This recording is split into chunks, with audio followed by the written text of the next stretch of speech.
Ayan, no? Maaga po ngayon. So, nagpapatubig na naman sa fish pan. Good morning, good morning. Ayan, nandito na naman po tayo. So, ngayon meron po tayong agenda. Maaga po tayo nagpunta sa farm ngayon.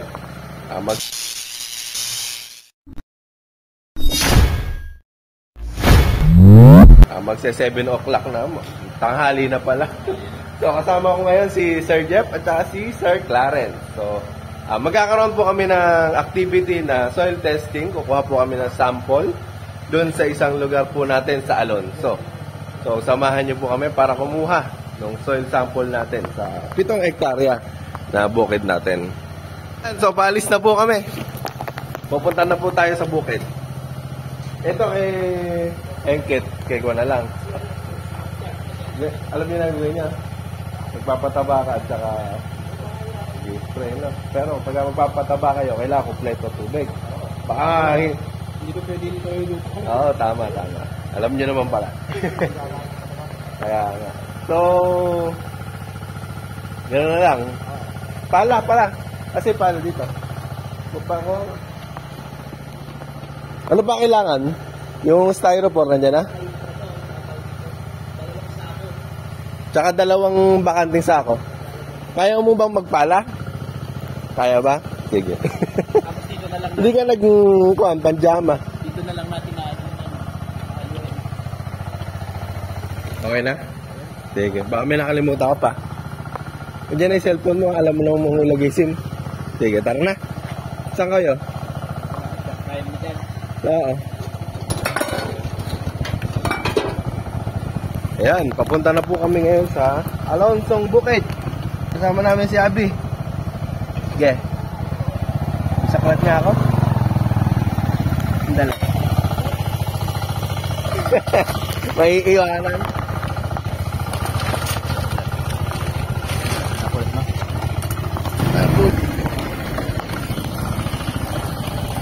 Ayan po, maglalakad na po yung mga technician.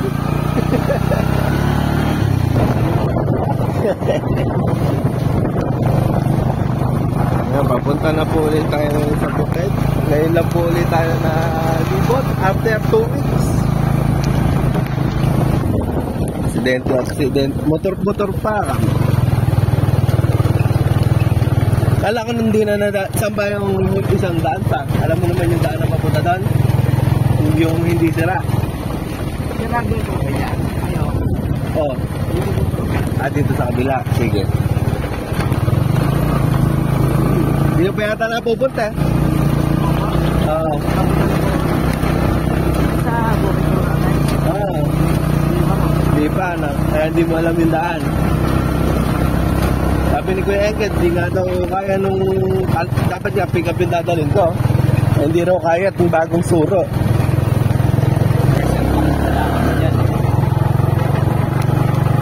Kaya napaka-importante ng soil testing. Kala ko nung dati, ang mini-measure sa soil test, yung kung ano yung laman ng nitrogen, ano yung laman ng NPK. Kasama yun. Hindi, ang sinasabi mo ngayon, ang importante pala doon, ang binibilang, yung microbes.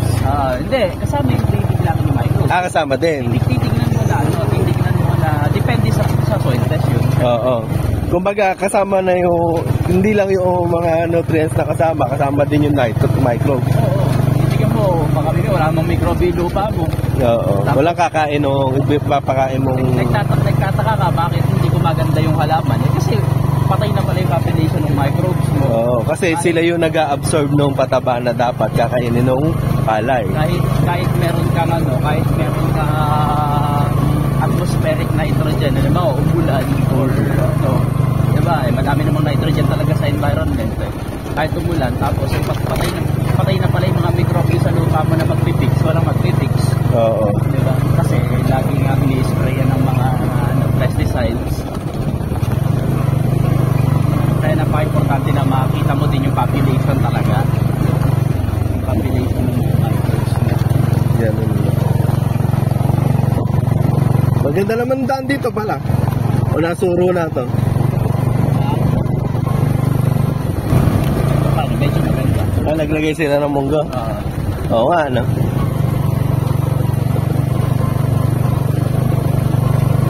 Gusto paniwala pa ng iba na daw, nagtanim ka ng munggo nitrogen fixing yung munggo. Oh.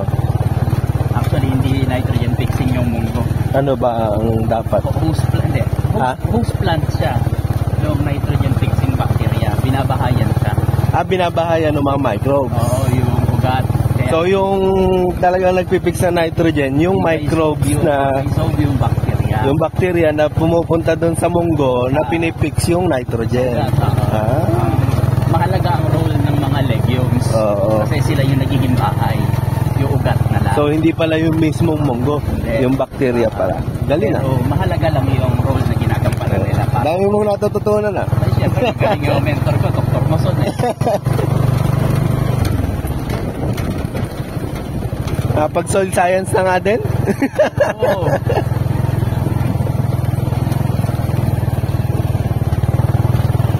Para dumami ang populasyon ng mga nagmamahal sa lupa. Para hindi spray ng spray. Kaya nga.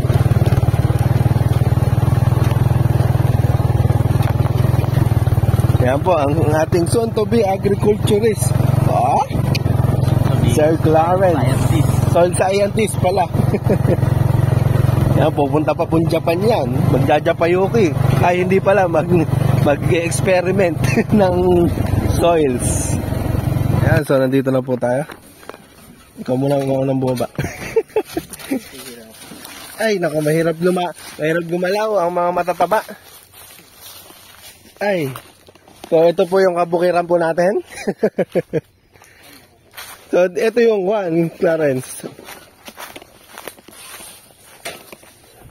Papakita ko muna, baka. Kaya nga. So, ito, isang buo na yan. Tapos yung katabi nun, yung kabila nun. Ano ba ang kukuhanan na ng sample? Katabi. Ayun. Yun lang yun no? RB. Yun lang, no? Yun, tapos ang buo na to. Ito hanggang saan? Hanggang doon, sa dulo na yun. Dulo pa? Saan? Pero kasama din tong kabila na yan.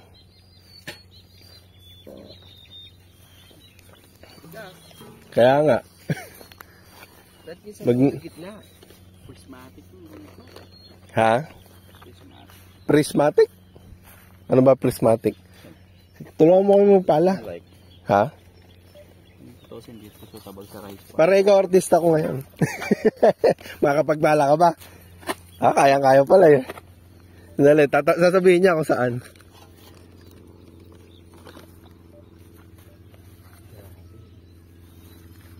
Tuyo, ano? Saan man gagaling yung tubig natin ngayon? Si Kuya Engkit nga pala ang kon nito.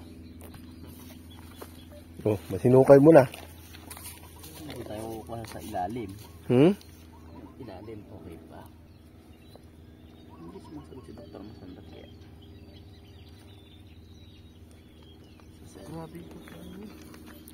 Matagal na kasi hindi umuulan, di ba? Kaya nga pagka pinatubigan to, ilang araw na naman itong babasain. Laki. Kaya hanggang doon yan. Dulo. Tapos ito. 7 hektarya. Kagandahan dito, isang kwan lang, enclosed. Walang katabi. Tagtuyot Saan ang gagawin natin? Huhukay? Yung ilalim kasi yung ilalim.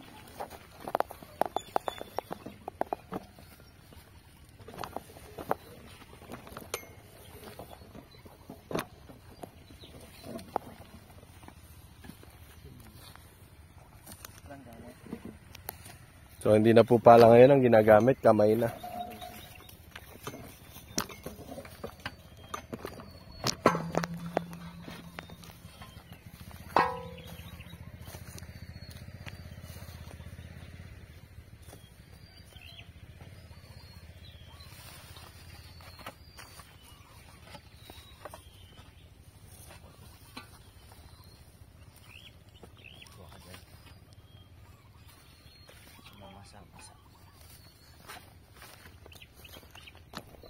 Kukuha sa pinakailalim? Tigas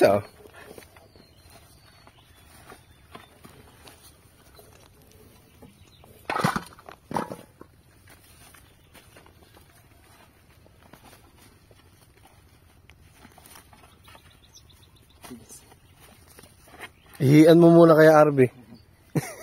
Hindi po tatalab din. Hindi tatalab. 10 ganyan yung kukuhanan natin ng lupa. Kailangan 10 ihi. 20. Ay, 20 ba? 10 rin sa kabila. 10 ihi. 20 ihi pala. Sa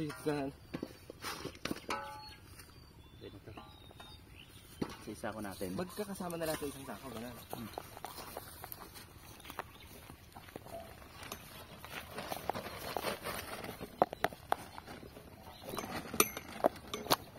Yan, lalagay sa isang sako. Dapat pala talaga maaga sinisimulan para hindi umiinit.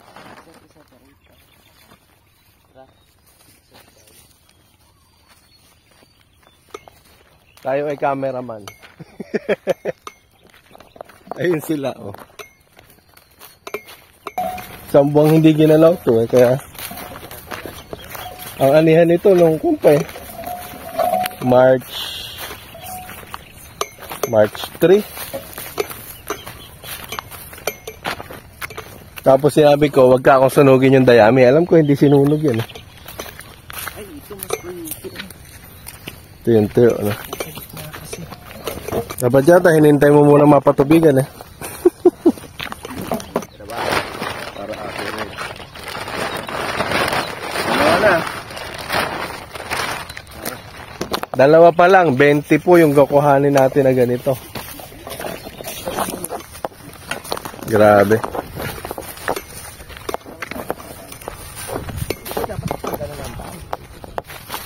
Pasigsag.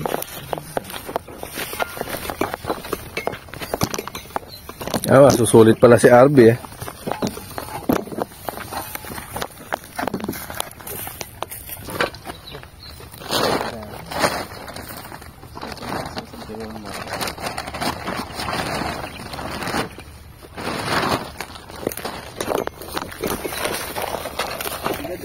Yan, pinanggalingan po. Ha? Oo. Ikutin ba natin? Oo ba? Ikutin daw yung buong 7 hektarya. Hindi ba pwede yung, kunyari, dito na lang lahat, ganon? Pati sa pagsa-soil test, nandadaya, eh.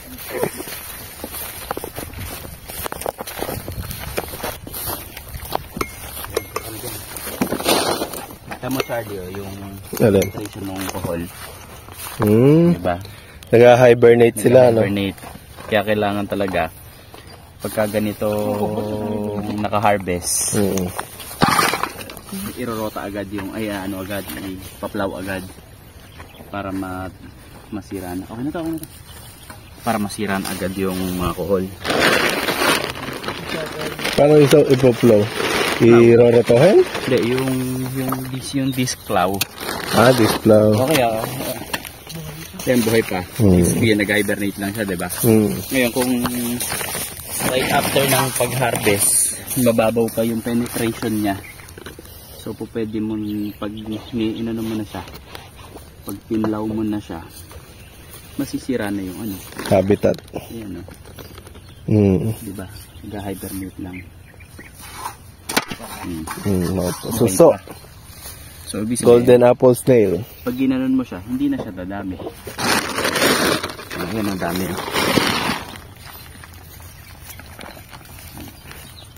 Hibernate lang yan.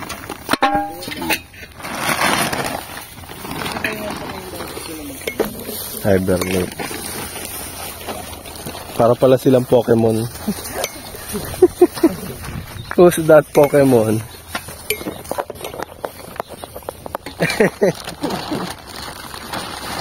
Anong grade ka na ngayon?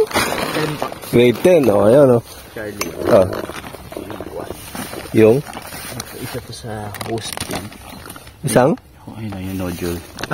Legumes din. Diyan nakatira yung... ba yan? Bacteria po yan? Hindi, dito nakatira yung rhizobium. Ayun. Sa loob. Ayun. So, pag may mga nodes, no? Ibig sabihin, na-infect na siya ng bacteria. Ibig sabihin, nag-fix na siya ng nitrogen. Kumbaga, hindi yan sariling ugat nung damo. Bacteria yan. Hindi, yung tawag ito, nag-perform talaga siya. Part siya nung part Ng siya damo. ng ugat nung damo. Parang ginagawa niya para bahayan ng bakterya. Kumbaga nina-nurture niya talaga yung mga bakterya. Ngayon pag meron na siyang node, Shelter. pupunta dyan yung bakterya, dyan siya babahay. Oo. Ayun, kapag ganyan, ibig sabihin meron na yun. Pagka may? Nagpipink-pink na, mula-mula. Ayun. So makikita natin sa microscope. Kung paano yun. Wala. Dapat legumes. Damo lang yan.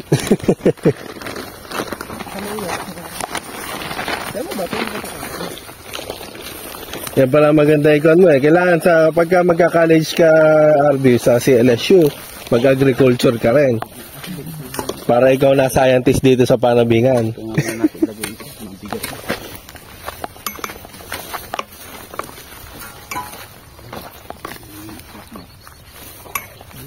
Wala siya. Ayun, laki oh. Ayun. Ay, yung pinamamahayan din. Nodes. Basta talaga kuan. Uy, oo, dami oh. Lalaki na, diba? Yan, pinamamahayan na ng microbes. Yan yung nagkaano.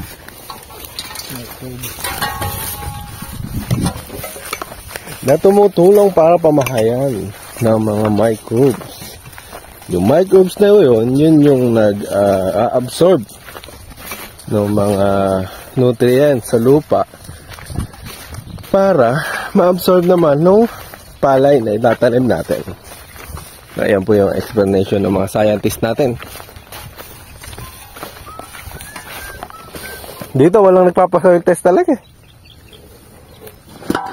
Kung ano lang yung mga kung ano yung sabi ng ilang pataba, ilang ganito. Kaya nga nagulat. Kaya nga nagulat ako nung sinabing 20 days nga daw nagpapataba eh. Ba't ako ganon? Yun po yung karaniwang ginagawa po dito kasi akin. Di ba sabi ko nga ako sa inyo 7 to 10 days? Di pala ako sinusunod. Busit ka ako na yan. Kaya bumili ko ng blackboard eh.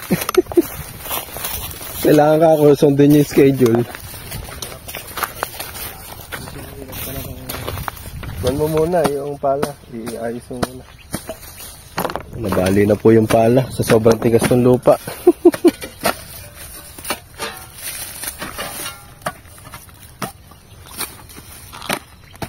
Ibig sabihin, lata lang yung palang nabili na to ah. Kabago pa naman, oh, may pintura pa naman. Net. Kabibili lang yan ah. Laban yung mahihiraman pala. Wala, nasa laot tayo. Nakalak siguro yung data na yun. Natapos po tayo dito sa isang area. Doon naman po tayo sa kabilang area.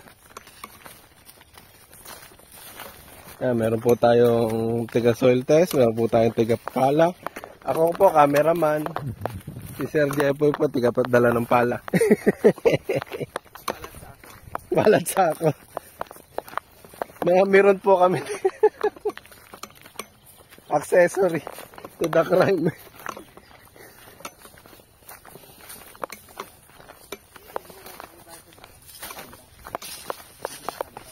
Hindi. Kalahati lang ko yan eh.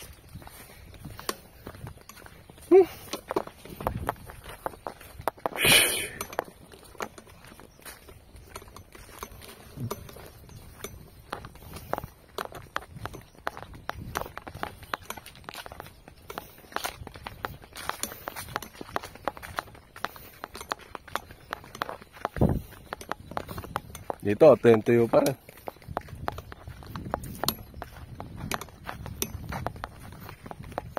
Dito po tayo ngayon sa kabilang parte. Sampo. Dito magsimula.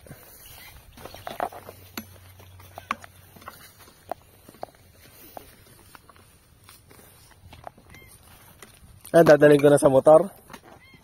Pwede. Kakalo na yan doon sa puti.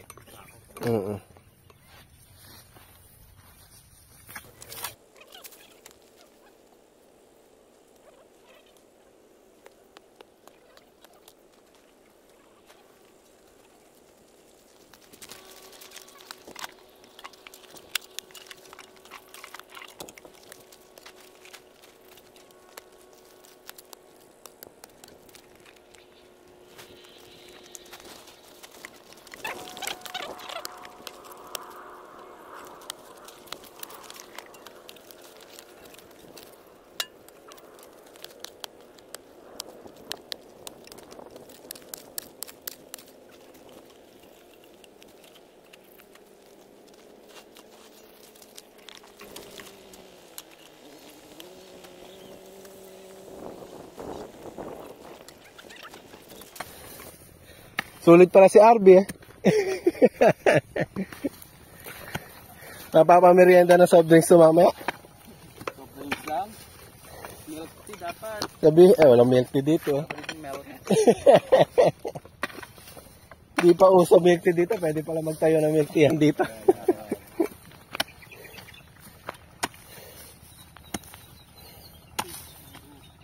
Tigas yung lupa. Saan manggagaling yung patubig mo nito? Ayan. Dito na si Kuya Angket. Sumuko yung pala namin ah. Peke, kabago-bago eh. Hindi mo... Kabibili pa lang eh. May pintura pa nga eh. So yan po, nakakuha na po kami ng soil samples. So 2 sako po yan. Tricycle. Hindi makagalaw yung kaliwang kamay ko. Inom muna ng tubig, tinapay. Mamaya, bili tayong soft drinks. Ikot mo muna. O, pahinga muna. Hanakin yan.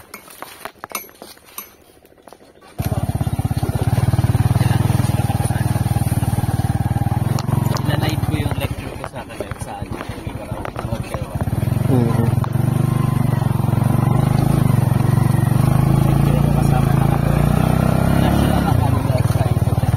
Wow. Pabalik na po tayo ngayon sa bodega.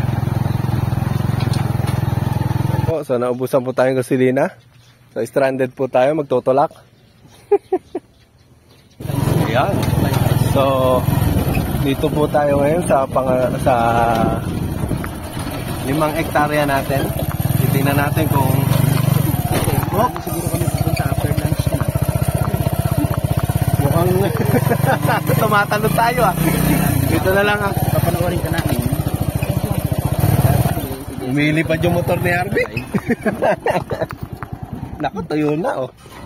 Bukas after lunch daw. Lahit naman tayo.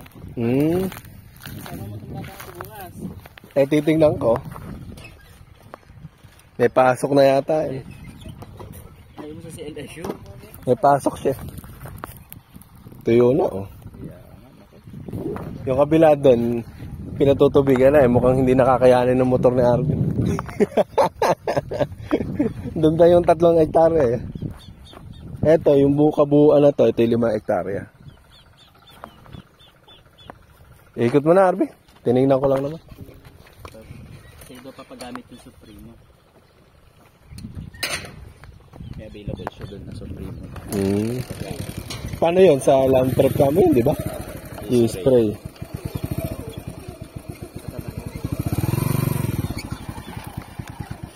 Bagay, ayun, maso-soil test na rin naman eh. Masusunod na yun. Transplant ang gagawin doon eh.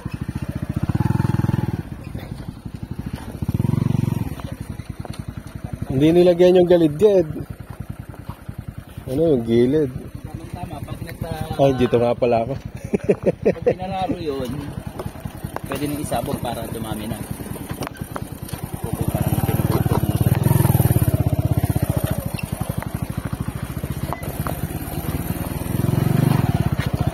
Dahan-dahan mo lang kapag mga bako. Lumilipad yung motor mo eh. Ha? Sigwas. Kaya nga, mabigat yung karga mo eh. Mabigat yung lupa. Yung lupa pala, hindi yung karga, yung 3 tao.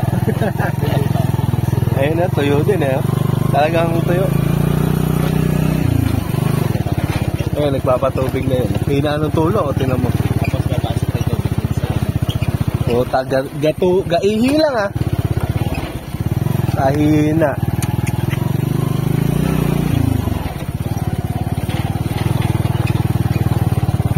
Masama nga doon, yun nga, papasok sa bitak. Mas malaking tubig yung nakukuha. Nagpuan ako ng lupa eh. Oo, nauhaw. Hindi, tsaka na rin. Sinabi lupa talaga. kailangan na siyang i-stability. Ayan, so nakabalik na po tayo dito sa bodega. Ang gagawin na po natin yan, dudurugin yung lupa. Sabi ni Sir Clarence. So malalaman natin, di ko rin alam kung ano gagawin eh. Nanguhula lang din po ako. So ito na po yung nakuha nating soil sample. Ayan, dalawang parte.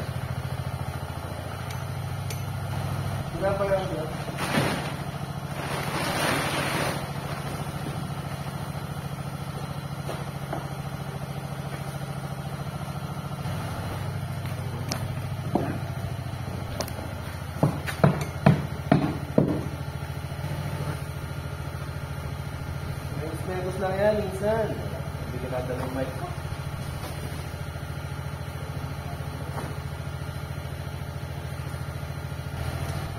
So, after po natin kuhanin, so, pinagalo-halo, dinurog, then sinusulandra against the light. Yan, sinusulandra na po. Kuhan pala, pang construction worker pala ito eh. Pino na, oh. Parang tay-tay, ah. Yan. So, nagso-soil test po. Dinudurog, binabayo ni RB. Sir, ano po ba yung significance ng ginagawa po natin na yan? RB daw. Bakit po ba tayo nagso-soil test? Bakit kami RB? RB Yan. daw. Bakit ba, RB? Alam mo ba kung bakit? Ito yung mga matabang gagamitin siya. Ay, maganda yata yung sagot na yun. Ano na? Para matansya po yung mga matabang gagamitin siya. Yung mga panangay-spray. Yung patabang gagamitin, ayan, malalaman natin. Pero dun sa pag-spray, hindi kasama yun. Pwede na. Pwede na yun. Ayan. May bagong natutunan. So, kahalagahan po nung ginagawa po natin yan, gaya nga nung sinabi ni RB, syempre, malalaman natin kung ano yung nutrients na present dun sa ating lupa. Then, kung ano po yung kakulangan na nutrients ay may re-recommenda after po nung ating soil testing. Pagka nalaman na natin kung ano yung present. So, makatutulong po ito para po makompute kung sobra ba o kulang yung mga pataba na nilalagay natin. Kasi karamihan po ng mga magsasaka natin, di ba? Sabi nila, maglagay ka ng 5 kaban, maglagay ka ng 3 kaban, 2 kaban, pero wala pong basehan, di ba? Tapos magrereklamo, bakit kaya konti po yung inani namin? Bakit po kaya yung kabila ang daming inani? Bakit po yung iba halos wala, kahit mga isang hektare, mga 20 lang ang inani? So, malaki pong parte or importansya yung pagsa-soil test para malaman natin kung ano talaga yung kailangan ng lupa natin. Yan.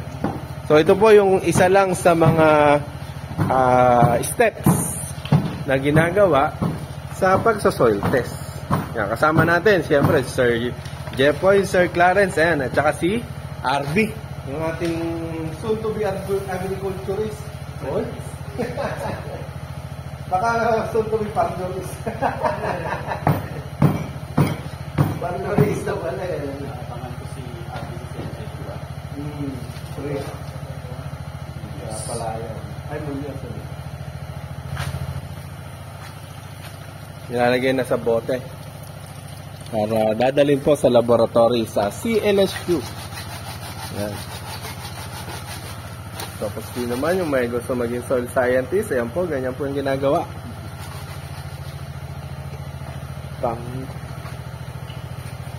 Soil scientist.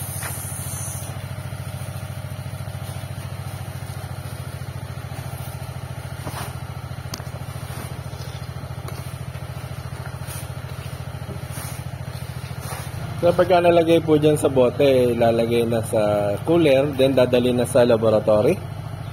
Bakit kailangan ilagay sa bote? Para ma-preserve yung moisture. Ma-preserve yung moisture, di mamatay yung mga bakterya. Po. Okay, isa-isa nilang no, kumbaga pangalawang bote na po natin to. Pwede pala ako sa agribusiness. Kaso ano naman opportunity sa agribusiness? Nagtulong ko sa LSU. Tuturo lang. Bro na tayo. Si Rom nga, pinagmamasters ko na eh.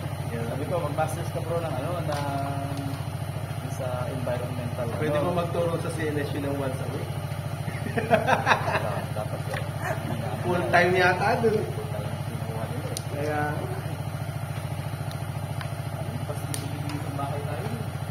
sabi ko kay Rom, bro, hanggat ano ka ako si... Nasa ba dyan? Hanggat Abelya, papatay na ako president. yan, lalagay na po natin dito. Yan naman naka ako. Yung presidente kasi ng CLSU ngayon, kasamahan namin sa org. Si Doc Abelya. Kaya, walang ko yan. Takip lang. Ayan. Ayan, so natapos na po kaming kumuha ng sample. So, ganun lang po yung ginagawa namin sa pagkukuha ng soil sample. Ang courtesy ng mga kasama natin from CLSU. Oh? Kuha na, represented by CLSU na. So, hanggang dito na lang po. Magpapaalam na po kami. Ayan, nila Sir Clarence, Sir Jeff, uwi na po muna kami. Then, kita-kits po tayo sa susunod na vlog. Bye-bye! I-update ko po kayo kung anong magiging resulta ng ating soil test. Bye! Sige.